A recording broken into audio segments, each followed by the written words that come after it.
Vous vous mariez demain, mais au lieu de choisir votre partenaire, vos parents vous ont vendu à 12 ans pour conclure un marché. Votre nuit de noces sera un spectacle public où les invités vous regarderont littéralement vous mettre au lit. Et si vous survivez à l'accouchement traumatisant, qui suivra presque inévitablement, félicitations! Vous avez peut-être 50% de chances que votre mari ne vous batte pas à mort légalement.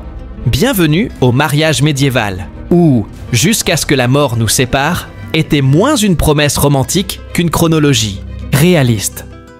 Vous pensez que votre vie amoureuse est difficile? Imaginez une époque où votre père pouvait littéralement vous vendre au plus offrant avant même que vous ayez pu marcher. Où votre nuit de noces se déroulait devant un public, où la grossesse était une roulette russe, et où le divorce était aussi accessible que l'ascension vers la Lune.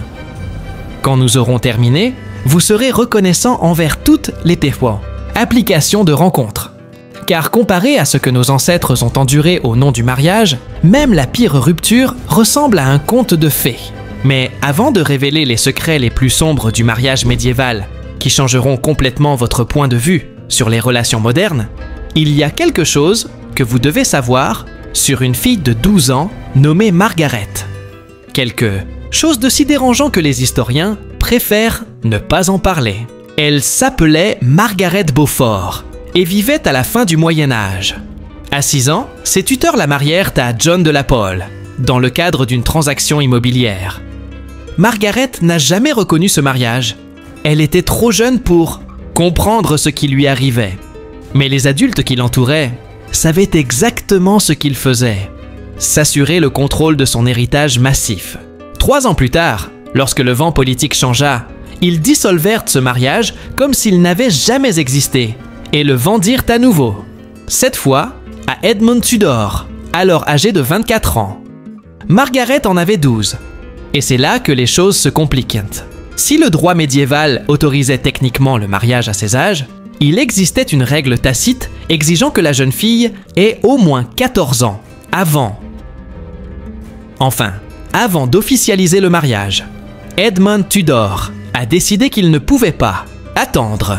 Quelques mois après son mariage, Margaret, alors âgée de 12 ans, était enceinte. Mais ce qui arriva ensuite à cette petite fille allait révéler l'horreur la plus profonde du système matrimonial médiéval. Une horreur qui se répéterait des milliers de fois dans toutes les classes sociales pendant des siècles. Et Marguerite n'était pas seule.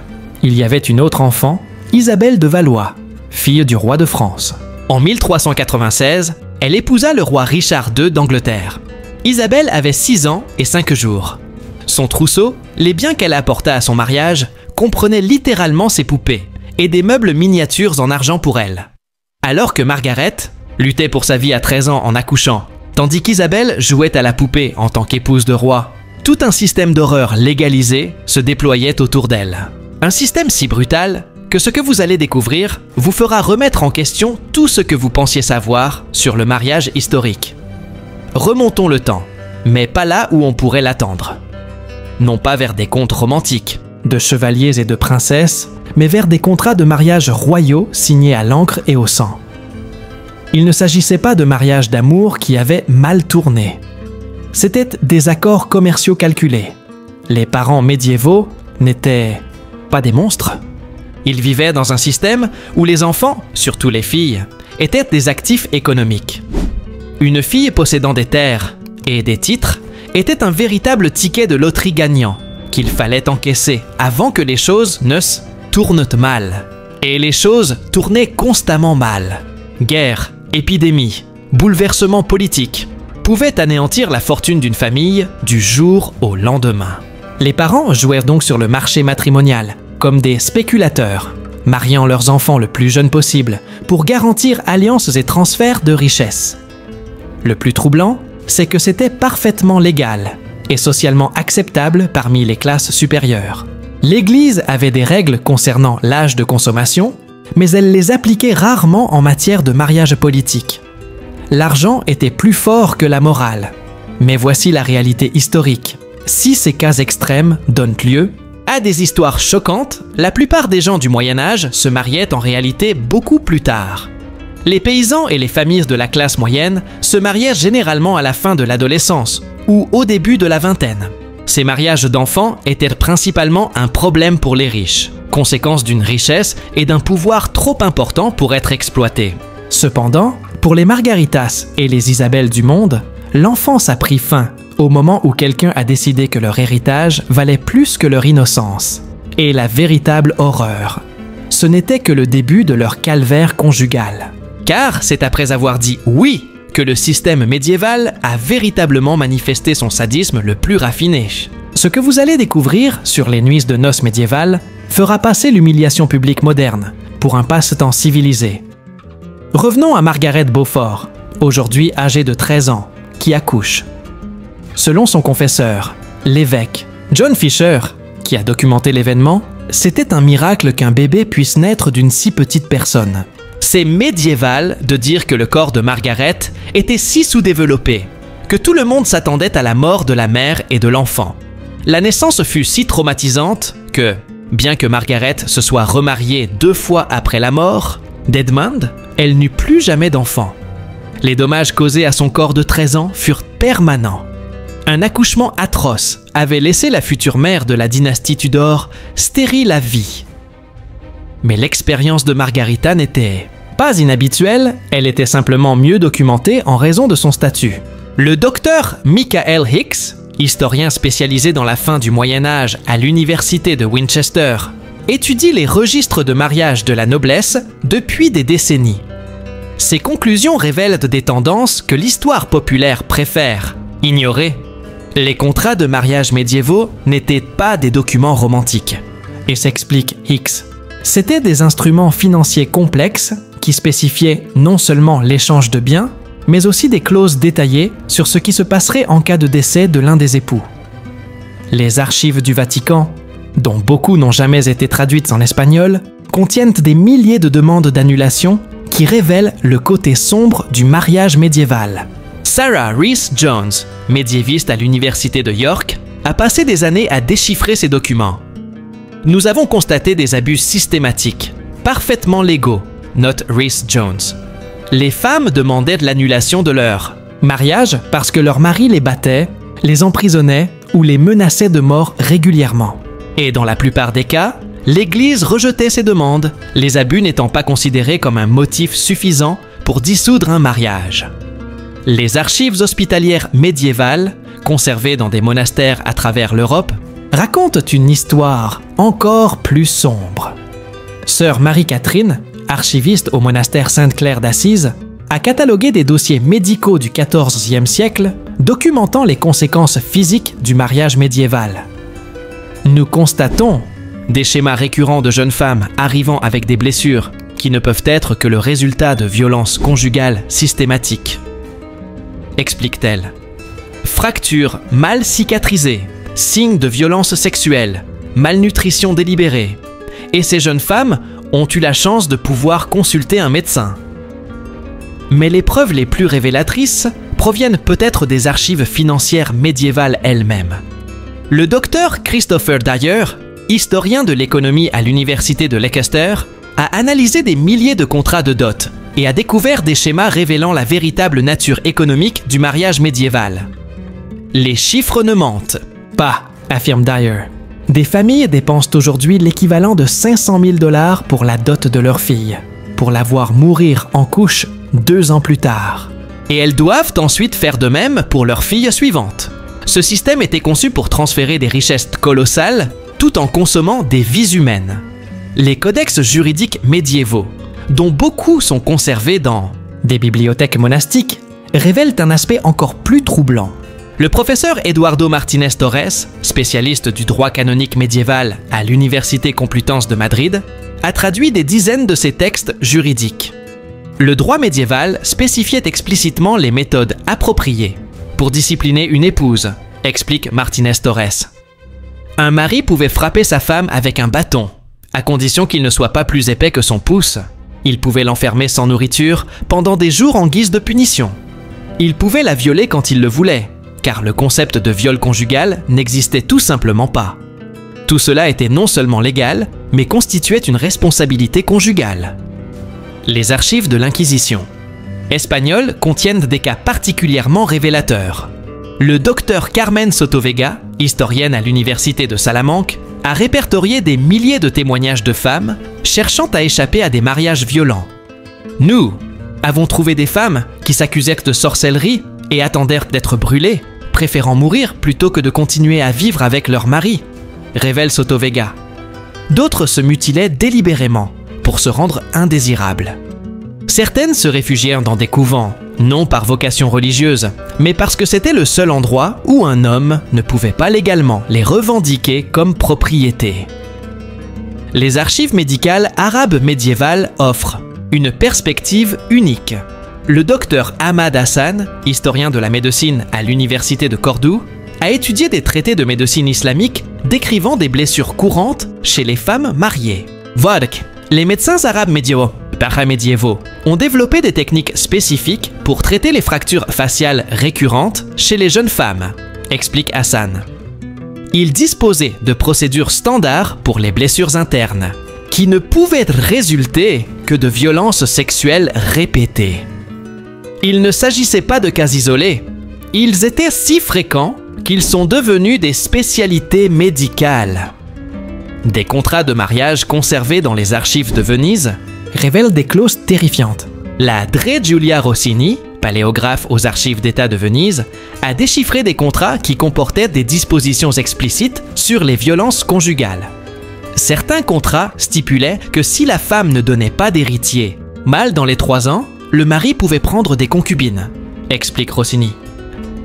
D'autres incluaient des clauses de correction physique qui détaillaient précisément comment et quand un mari pouvait battre sa femme.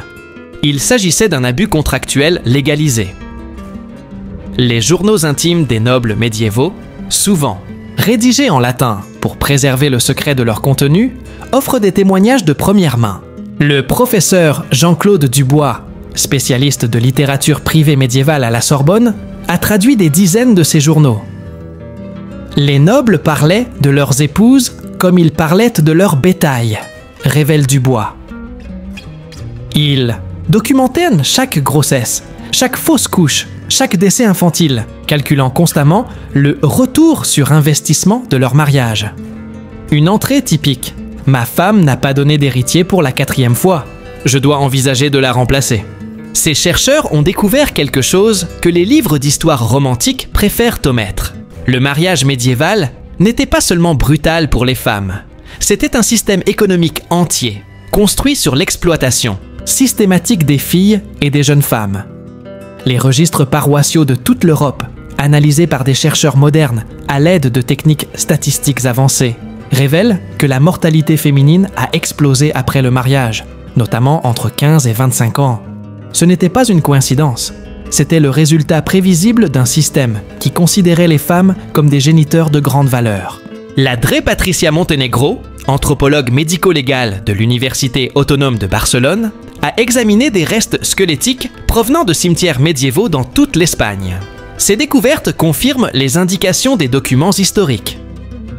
Les squelettes féminins de l'époque médiévale présentent des schémas de traumatisme cohérents, explique Montenegro. Fractures de côte témoignant de coups répétés, déformation du bassin dues à des naissances prématurées, signes de malnutrition chronique. Les femmes nobles n'étaient pas mieux loties que les paysannes. Le mariage médiéval était physiquement destructeur, quelle que soit la classe sociale. Souvenons-nous d'Isabelle de Valois, la petite fille de 6 ans mariée au roi d'Angleterre, jouant avec ses poupées comme une reine. Que pensez-vous qu'il se soit passé lorsqu'elle a eu 12 ans et que le mariage a dû être officiellement consommé? Les archives judiciaires anglaises, conservées aux Archives nationales de Londres, documentent méticuleusement ce qui suivit. Et c'est ici que le système médiéval révèle sa cruauté la plus calculée. Isabelle a non seulement dû affronter la transition d'enfant à épouse à l'âge de 12 ans, mais elle a dû le faire sous les yeux de toute la cour, qui a documenté et célébré chaque aspect de sa perte d'innocence. Car, au Moyen-Âge, le mariage royal n'était pas une affaire privée. C'était un spectacle public. La tradition de la cérémonie du coucher était exactement ce qu'elle indiquait. Après la réception, les amis, la famille et, en gros, tous ceux qui se soucièrent du couple accompagnaient le couple jusqu'à la chambre. Non pas pour les laisser seuls, mais pour participer activement aux préparatifs de leur nuit de noces. Les femmes emmenaient la mariée dans la chambre nuptiale, la déshabillaient, la peignaient et la bordaient, tout en lui prodiguant des conseils utiles sur ce qui allait se passer. Pendant ce temps, les hommes faisaient de même avec le marié. Ensuite, ils le feraient revenir, s'assurèrent qu'il se mette au lit avec sa nouvelle épouse, et le vrai plaisir commencerait. Un prêtre bénissait le lit conjugal pour la fertilité. Puis venait le lancer des bas.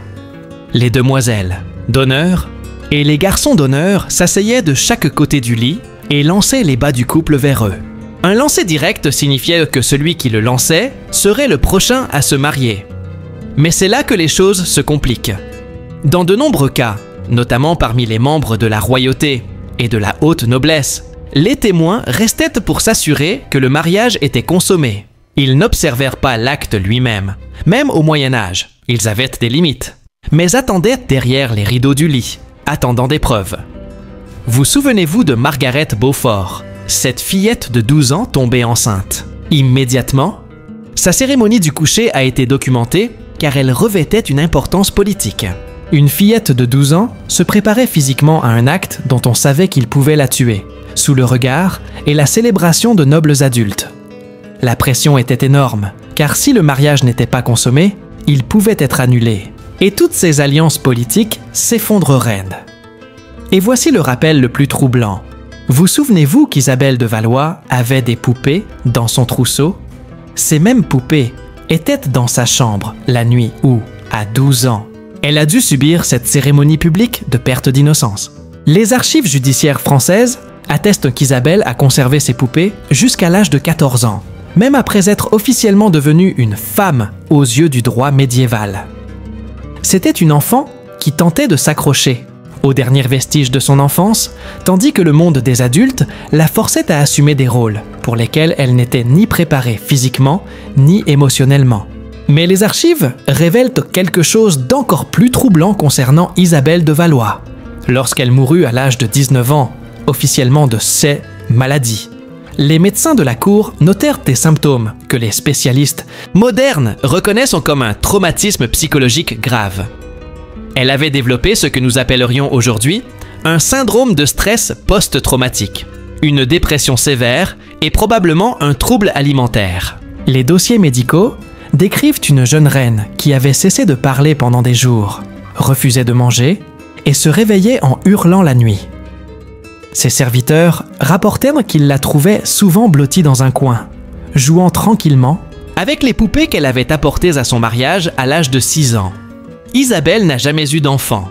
Les médecins de l'époque attribuaient cela à la froideur de l'utérus et à d'autres diagnostics médiévaux absurdes. Mais les archives suggèrent quelque chose de plus sinistre. Un corps et un esprit tellement traumatisés par des années de maltraitance systématique qu'ils avaient tout simplement exclu toute possibilité de reproduction. Et voici le détail le plus effrayant. Isabelle de Valois n'était pas un cas isolé. Les archives royales de France, d'Angleterre et d'Espagne recensent des dizaines de cas similaires de jeunes princesses et nobles décédés vers la vingtaine de maladies mystérieuses, présentant des symptômes identiques. La comtesse Mathilde de Boulogne, mariée à 10 ans, mourut à 22 ans, après des années de ce que les chroniqueurs qualifièrent de folie mélancolique. Ces symptômes comprenaient le mutisme, l'automutilation et des épisodes où elle attaquait violemment tout homme qui l'approchait. Lady Aliénor de Montfort, mariée à 11 ans, développa ce que les médecins médiévaux appelaient une hystérie utérine, qui constituait manifestement un grave traumatisme psychologique. Elle mourut à 20 ans, après avoir tenté à plusieurs reprises de fuir son mariage, dont une pour entrer secrètement dans un couvent. Ces femmes n'étaient pas folles. Elles réagissaient tout à fait normalement aux situations de maltraitance et de traumatisme extrême. Mais la médecine médiévale ne possédait aucun concept permettant de comprendre les traumatismes psychologiques. Et ces réactions étaient donc classées comme des maladies féminines ou des faiblesses morales. Les chroniqueurs de l'époque décrivaient ces morts comme des tragédies romantiques, de jeunes femmes nobles qui doivent dépérir d'un amour non partagé ou qui succombèrent à la délicatesse féminine. La réalité était bien plus brutale. Il s'agissait de jeunes femmes systématiquement détruites par un système qui ne les reconnaissait pas comme des êtres humains, jouissant du droit à l'autonomie physique et émotionnelle. Et voici le souvenir le plus troublant de tous. Souvenez-vous de Margaret Beaufort, cette fillette de 12 ans dont le corps a été brisé par l'accouchement. Elle a non seulement survécu physiquement, mais est aussi devenue l'une des femmes samoandes les plus puissantes de son époque. Mais les archives révèlent le prix qu'elle a payé pour cette survie. Margaret a développé ce que les historiens modernes considèrent comme une obsession pathologique du contrôle. Après avoir été totalement impuissante durant ses années de formation, elle a consacré le reste de sa vie à s'assurer qu'elle ne serait plus jamais à la merci des décisions d'autrui. Elle se maria encore 2 fois après Edmond Tudor, mais dans les 2 cas, elle garda un contrôle absolu sur les termes de son mariage. Elle négocia des contrats qui lui conféraient un droit de veto sur les décisions de son mari, un contrôle exclusif sur ses biens et l'autorité légale pour agir en toute indépendance dans les affaires. Lorsque son fils Henri monta sur le trône sous le nom d'Henri VII, Marguerite gouverna l'Angleterre dans l'ombre pendant des années. Elle avait transformé son traumatisme en une soif insatiable de pouvoir politique, transformant son statut de victime précoce en motivation pour dominer totalement le système même qui l'avait autrefois exploité. Mais le prix psychologique fut énorme. Les documents personnels de Margaret, conservés dans les archives Tudor, révèlent une femme incapable de nouer des liens affectifs normaux. Ses relations étaient toutes transactionnelles, calculées pour un avantage politique maximal. Même sa relation avec son fils Henri était avant tout stratégique. Il avait survécu au système matrimonial médiéval en devenant aussi impitoyable que le système lui-même. Voici le rebondissement de l'intrigue que les historiens romantiques ne veulent pas que vous sachiez. Toute cette horreur, toute cette brutalité systématique, toute cette exploitation légalisée des jeunes filles, tout a fonctionné exactement comme prévu. Le système matrimonial médiéval n'était pas un accident brutal de l'histoire. C'était une machine parfaitement calibrée pour transférer les richesses, consolider le pouvoir politique et produire des héritiers, quel qu'en soit le coût humain. Et il a incroyablement bien réussi à atteindre ses objectifs. Les familles qui ont survécu et prospéré à l'époque médiévale étaient celles qui maîtrisaient ce système. Elles sacrifiaient leurs plus jeunes filles pour s'assurer des avantages politiques dont bénéficieraient les générations futures. C'était un système impitoyable et cruel, mais d'un point de vue purement économique et politique, d'une efficacité redoutable. Margaret Beaufort, cette jeune fille de 12 ans dont le corps fut brisé par l'accouchement, devint l'une des femmes les plus puissantes d'Angleterre. Son traumatisme la transforma en une manipulatrice politique hors pair qui fonda littéralement la dynastie des Tudors. Son fils, Henri VII, devint roi précisément parce qu'elle apprit à naviguer et à maîtriser le système même qui l'avait persécuté. Isabelle de Valois, la fille aux poupées, n'a jamais eu d'enfant. Elle est morte jeune, officiellement de maladie, mais les dossiers médicaux suggèrent qu'elle ne s'est jamais complètement remise du traumatisme physique et psychologique de son mariage d'enfant. Pourtant, son mariage politique a accompli exactement ce qu'il était censé faire, sceller une alliance entre la France et l'Angleterre, qui a duré des décennies. Le système a fonctionné. Il a créé des empires, établi des dynasties, consolidé des fortunes qui ont duré des siècles. Et il y est parvenu en brûlant la vie de milliers de filles comme combustible. Mais voici le dernier point qui va complètement changer votre vision des relations modernes. Ce système n'a jamais vraiment disparu. Il a simplement évolué. Et il existe des preuves troublantes que des éléments de ce système médiéval fonctionnent encore aujourd'hui, camouflés sous différents noms et justifications modernes. Dans certaines régions d'Espagne, notamment dans les zones rurales conservatrices, les sociologues ont documenté des schémas matrimoniaux qui reflètent étrangement les pratiques médiévales. La Dre Mercedes Gómez Reino, sociologue rurale à l'université de Saint-Jacques-de-Compostelle, a étudié des communautés où les familles négocient encore leur mariage, principalement sur la base de considérations économiques. Nous avons découvert des villages où les familles possédant des terres réservent leurs enfants pour des mariages qui consolideraient leur possession. explique Gomez Reynaud. Il ne s'agit pas d'un arrangement explicite comme au Moyen Âge, mais la pression sociale et économique produit les mêmes résultats. Les jeunes femmes qui tentent de se marier en dehors de ce cercle familial sont confrontées à un ostracisme économique total. Des mariages arrangés pour des raisons économiques, des jeunes femmes contraintes de sacrifier leur éducation et leurs ambitions pour la stabilité financière du mariage, des familles qui considèrent leurs filles comme des investissements devant générer des rendements sociaux et économiques. Cela vous semble-t-il familier? Le phénomène des mariages par correspondance, qui mettent en relation des hommes occidentaux fortunés avec des jeunes femmes issues de pays économiquement défavorisés, reproduit presque fidèlement la dynamique médiévale d'échange de femmes contre une stabilité économique. La seule différence est que nous utilisons désormais Internet plutôt que des agences matrimoniales. Les contrats prénuptiaux modernes, lorsqu'ils sont extrêmes, peuvent comporter des clauses limitant l'autonomie féminine d'une manière que les juristes médiévaux auraient immédiatement reconnue. Il s'agit notamment de spécifications sur le nombre d'enfants qu'une épouse doit avoir, de restrictions à sa carrière professionnelle et de clauses la pénalisant financièrement si elle ne répond pas à certaines attentes matrimoniales. Même dans des mariages apparemment modernes et équitables, les sociologues ont identifié des schémas de marchandage matrimonial implicite, où les jeunes femmes échangent de fait leur jeunesse et leur capacité reproductive contre une sécurité économique auprès d'hommes plus âgés et établis. C'est le système médiéval qui opère avec le langage des entreprises modernes. La pression sociale exercée sur les jeunes femmes pour qu'elles se casent avant 30 ans, avant que leur valeur matrimoniale ne décline, reproduit exactement l'urgence médiévale de marier leurs filles avant que les choses ne tournent mal.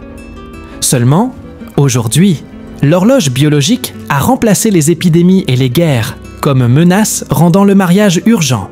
Les industries modernes de la fertilité et de la maternité de substitution ont créé des marchés où les jeunes femmes vendent littéralement et explicitement leur capacité reproductive à des couples fortunés.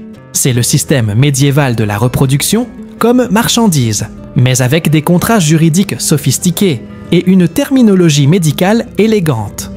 La violence conjugale demeure endémique dans les mariages modernes, et les systèmes juridiques peinent encore à protéger efficacement les femmes contre les maris violents. Bien qu'il ne soit plus explicitement légal pour un homme de battre sa femme, les taux de réussite des poursuites pour violence conjugale suggèrent que le système juridique moderne considère toujours ces crimes comme des affaires familiales privées. Les traditions matrimoniales qui persistent aujourd'hui, le père donnant la mariée prenant le nom de famille de son mari, l'attente que la famille de la mariée paie pour le mariage, tandis que la famille du marié n'apporte aucune contribution financière, sont des vestiges directs du système médiéval, où les femmes étaient transférées comme propriété d'une famille à une autre. Même les attentes modernes concernant la maternité reflètent la mentalité médiévale. Les femmes qui choisissent de ne pas avoir d'enfants sont confrontées à des jugements sociaux qui remettent en question leur valeur en tant qu'épouse, tout comme au Moyen Âge, où une femme stérile était considérée comme défectueuse et remplaçable. La prochaine fois que vous vous plaignez de votre vie amoureuse moderne, des applications de rencontres ou de la pression sociale pour vous marier, rappelez-vous ceci. Au moins, personne ne peut légalement vous vendre à 12 ans. Vous forcez à avoir des relations sexuelles en public avec des témoins ou vous tuez légalement si vous ne produisez pas d'héritier assez rapidement. Du moins, pas légalement. Mais les structures de pouvoir, les attentes économiques, les pressions reproductives et les déséquilibres entre les sexes qui définissaient le mariage médiéval continuent d'opérer de manière plus subtile, mais tout aussi puissante. Le mariage médiéval était un commerce brutalement efficace qui traitait les femmes comme des biens de valeur. Le mariage moderne a peut-être ses défauts, mais au moins reconnaît-il que les femmes sont des êtres humains, dotés de droits et d'une autonomie personnelle. Cette différence, aussi petite qu'elle puisse paraître parfois, est littéralement la différence entre la vie et la mort. Cependant, l'écart entre le mariage médiéval et le mariage moderne est peut-être plus étroit qu'on ne le croit. Les formes ont changé, Mais nombre des dynamiques, fondamentales du pouvoir, de l'économie et du contrôle, persistent dans des versions évoluées. Et si cet aperçu des cauchemars conjugaux médiévaux vous a laissé reconnaissant envers l'amour moderne, ou du moins les options modernes, il est peut-être temps de partager cette perspective historique avec quelqu'un qui a besoin d'un rappel. Que les rencontres au XXIe siècle ne sont en fait pas la pire chose qui soit arrivée à la romance. Envie de découvrir d'autres secrets historiques qui changeront radicalement votre vision de la vie moderne. Abonnez-vous et activez les notifications. La semaine prochaine, nous vous dévoilerons les méthodes de contraception médiévale, si dangereuses qu'elles risquaient des grossesses mortelles. Et croyez-moi, après avoir entendu cela, vous ne vous plaindrez plus jamais des effets secondaires des contraceptifs.